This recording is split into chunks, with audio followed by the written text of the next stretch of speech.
Decima giornata del campionato di Serie D Girone I. Allo stadio Broccoleri si affrontano il Castrum Favara e la Vigor Lamezia, una partita molto importante per entrambe le squadre per acquisire punti importanti nella corsa verso i rispettivi obiettivi, in primis la salvezza, soprattutto per la formazione di mister Nicolò Terranova agli ordini del signor Andrea Tagliaferri di Lovere. Inizia la partita con la formazione ospite che parte subito forte con Carlo Sembalo, il quale sfonda sulla fascia di destra, cerca luce per servire i compagni in area, ma alla fine il suo cross è troppo lungo per Agostino Mascari. Insiste la compagine allenata da Renato Mancini, che attacca ancora sulla destra, qui conclusione bloccata senza grossi problemi da Lauritano. Ancora la compagine calabrese con Embalo, che ancora una volta ispira i compagni. C'è questo ennesimo tentativo dalla distanza con la palla che si perde però sul fondo. Poi Embalo si fa male, è costretto a lasciare il campo l'ex giocatore tra le altre del Palermo.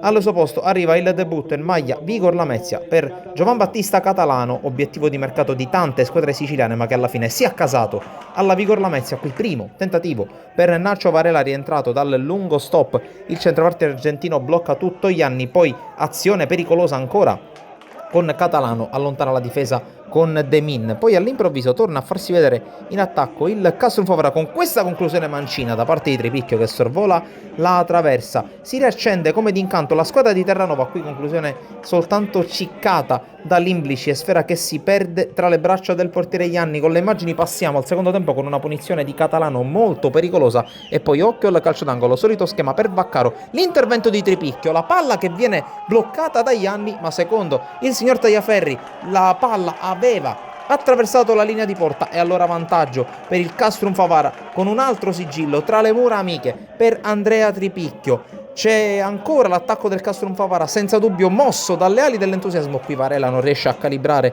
la sua conclusione volante, che si perde sopra la traversa dopo l'uscita avventata di Ianni, ma ancora insiste la compagine in maglia gialla con la discesa di Sacco a sinistra. La giocata poi con lo scambio che si chiude molto bene con Kosovan, poi Sacco perde il tempo per calciare, viene chiuso da Capitan Sanzone per la Vigor Lamezia, ma ancora il Castrum Favara con l'ennesimo calcio d'angolo della partita. Qui lo Duca arriva prima dei suoi avversari, ma non riesce a indirizzare verso la porta. Poi altra azione con lo scambio tra Kosovan e Varela, conclusione dell'ex Trapani, che si perde sul fondo, troppo incrociato il suo destro. Poi forze fresche dalla panchina con Schembari che va a mettere in mezzo il pallone, conclusione da parte di Tripicchio, palla che si perde sopra la traversa. Occhio a questo rinvio da parte di Lauritano, che vede il rientro dal filo del fuorigioco di Vaccaro, il quale controlla, se la porta sul sinistro, calcia troppo sul primo palo, va a respingere Ianni in calcio d'angolo. Poi occhio a questo errore madornale di De Min, che spiana la strada al numero 19 in maglia ospite,